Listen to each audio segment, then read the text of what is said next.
Hey guys, this tutorial is going to be on how to make gears, spur gears specifically. So you want to open an assembly file, new assembly file. You're going to go to the design tab. Now, what I'm going to show you here is how to make two sets of gears, but there's other ways as well that we'll talk about.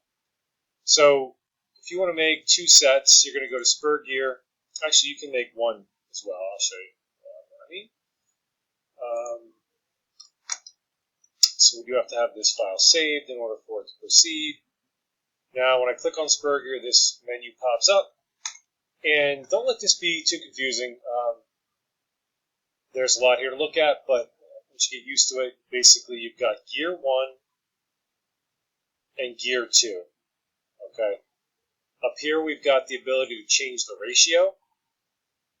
And we can change this depending on what we're trying to achieve, but really right now we can just leave that alone for what we're doing.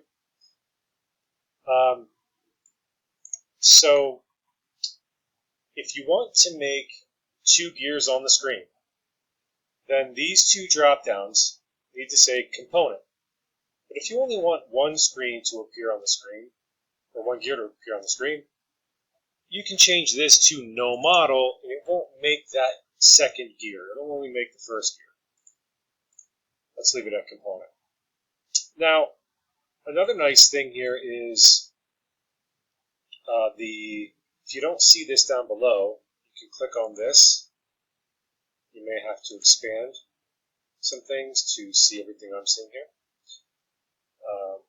There's this calculate button, and there's a preview button. Those are very important to know about, because if I hit preview, this window will tell us the diameter of our gears.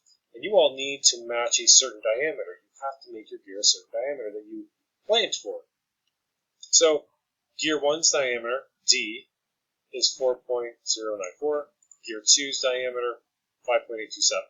So that gives you an idea. Now if I change the ratio, obviously that's going to change. Now it's not going to populate until I hit calculate. When I hit calculate, the numbers change. Now it's 5.4. That's 4.4, so they change a little bit. But the problem is, you're never going to get it perfect, most likely, to exactly the size you need it to be. So now we have 3 and 6. So what you can do, though, is you can manipulate the center distance. Now, this is a pretty big change. Difference between gear 2 being a 6-inch and gear 1 being a 3-inch. So let's put this back to a ratio of something closer to 1 to 1. Now, that's not exactly 1 to 1, just be forewarned. These are a little confusing. It doesn't write it like a typical ratio. Basically, 2.0 is equivalent to a 1 to 2 ratio. But these all, it really doesn't matter anyway, because you're checking your diameters here. And we're not worried about ratios with what we're doing. So if I hit calculate now, I've got a 4.9 and 4.9. So, okay. Now, let's say I need it to be exactly 4 inches, for example. I can manipulate this center distance. So let's try and just make it 4. And hit calculate and see where it goes. Okay, it dropped to 3.9. See, we lost an inch.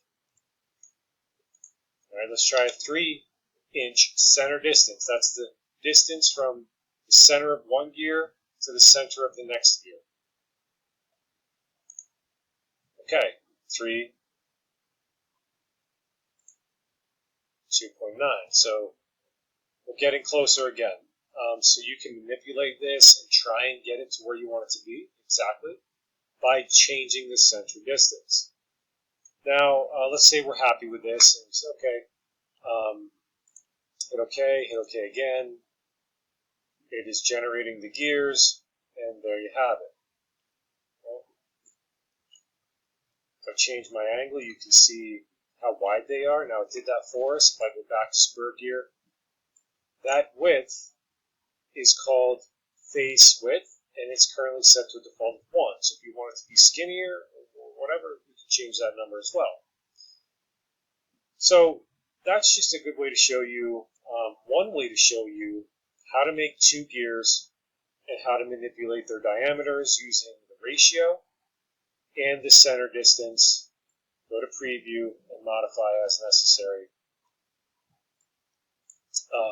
Again, real quick, if you only want to make one gear, then you can turn this one off and just say no model. And then you can hit OK, and it will only generate the first gear. So that's an option if you only want to make one gear for some reason. And the nice thing about this is you can also go to this drop down, and you can make a part file from these gears. So this is an assembly file, but you can go ahead and right click on this and hit open, and it'll open this gear in its own part file that you can save.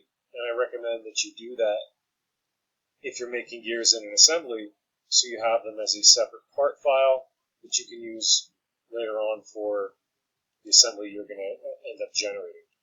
So that's a nice feature. So go ahead and explore that. That's one way to make gears. And I'm going to show you another way as well. But for now, that's the end of this tutorial.